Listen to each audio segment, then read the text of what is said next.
Boa noite, Ricardo. Boa noite, pessoal de casa. No último episódio, nós falamos sobre a identificação do perfil do investidor. Isso é a fase mais importante para a pessoa se conhecer e entender qual é a estratégia que ela vai adotar dali para frente. E dentro dessa estratégia, dentro da construção de uma carteira de investimentos, o ponto inicial é a construção de uma reserva de emergência.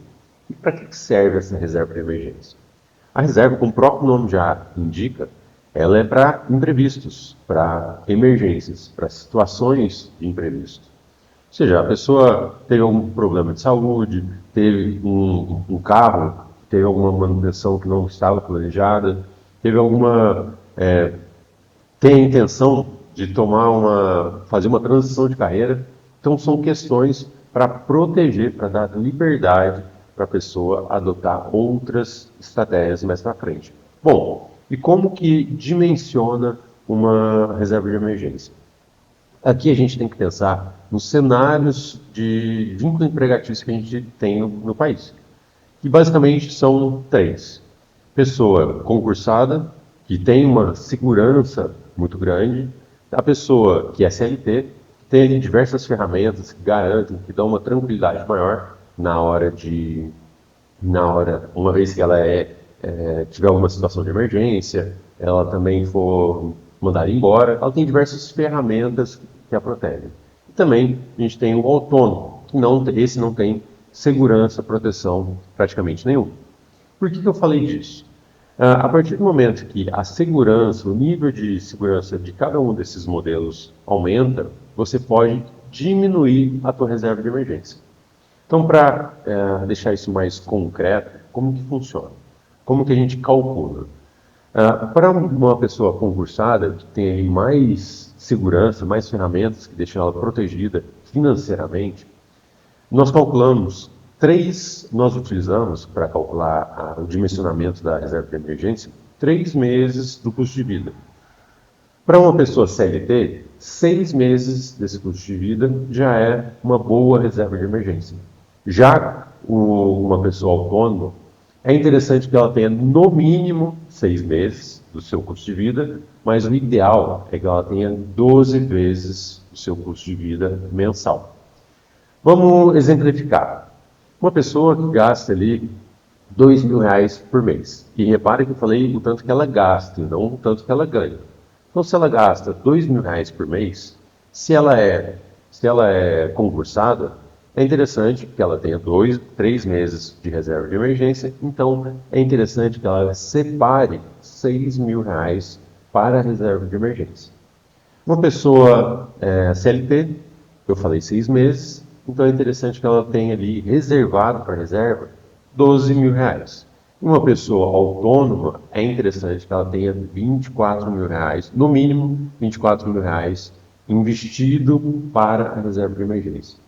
Bom, então aqui nós já falamos sobre a importância da reserva de emergência, para que ela serve.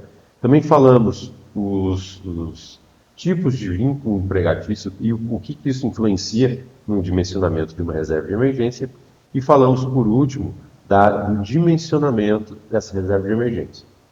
Agora, nós vamos falar sobre quais são os ativos utilizados para a reserva de emergência. E aí, você vai ver, você está vendo na tela, um triângulo que resume toda a definição de uma estratégia para investimento, isso de forma geral. Reparem que em uma ponta a gente tem o risco, na outra a gente tem a liquidez. Liquidez é o tempo que você demora para fazer o ativo investido virar dinheiro. E na terceira ponta a gente tem o retorno que aquele ativo vai dar. E esse triângulo ele funciona para investimento em todas as áreas, não só no mercado financeiro. Tá bom? E qual que é o ponto aqui? Reserva de emergência, a gente falou, tem que ter muita segurança.